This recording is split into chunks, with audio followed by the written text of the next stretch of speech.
Hi, this is Matt with the StoreAutomator Customer Success Team, here today to show you 5 different ways you can add a product to your StoreAutomator account. The 5 ways that you can add a product to your StoreAutomator account are by manually adding the product, by bulk adding products via a spreadsheet like a CSV, via an API connection, via syncing one of your channels to your StoreAutomator account, and via adding a DX channel in StoreAutomator. And I'll briefly show you all of those in the system. First, we're going to do manually adding a product. To do that, we're going to go to Inventory, we're going to go to Products, and we're going to click Add Product in the top right. We'll need to choose a parentage and a whole bunch of other options here. I'm not going to go through all of those today. That will get its own video.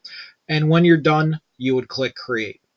So that is manually adding a product. That's great if you have a single product that needs to be added quickly. You can also bulk add products in StoreAutomator. And to do that, you would go to Tools, you would go to Import, and you would go to From File.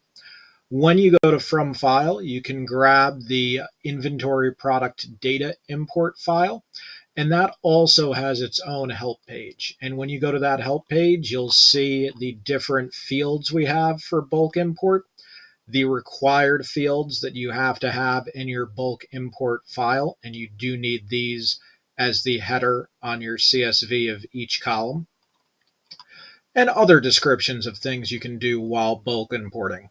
Bulk importing is going to be great for uploading a large amount of data to StoreAutomator and would be the preferred way to import your data if you're coming from another channel management solution. The third way you can add product to StoreAutomator is via our APIs. You can check out our APIs at developer.storeautomator.com. We have all the information you need to make an API connection and add products there. And to see specifically what you can do when adding product, you would go under the Product tab. The fourth way you can add your product to StoreAutomator is by syncing a channel. To do that, you would go to a channel, such as Amazon. You would go to your channel product, and you can import from your Amazon store. That will sync your products from Amazon to StoreAutomator. You can also find this by going to Tools, going to Import, going to From Channel, and selecting a channel. When you do this, you would want to select Create Only, Download All. You would want to confirm it, and you can click Import.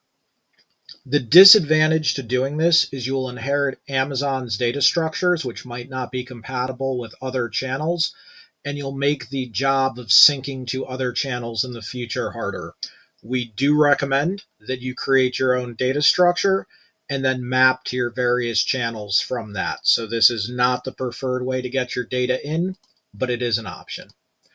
Last but not least, we have our DX channel for adding products. To find that, you would go to Tools, you would go to Import, and you would go to DX channel, and you can go to Add a DX channel. There are different types of data exchange channels that can be added. One that you would commonly use for bringing in data is FTP, where you would set up an FTP server and you would regularly drop a file in that would have any new products you're adding to StoreAutomator. We would go out on a regular cadence. We would grab the file from that FTP server and we would add them to StoreAutomator. There are other things you can do with the data exchange channel as well, and that will be covered in its own video on DX channels. So those were the 5 ways you can add your product to StoreAutomator. Thank you very much for watching. Thanks for choosing StoreAutomator. Have a great day.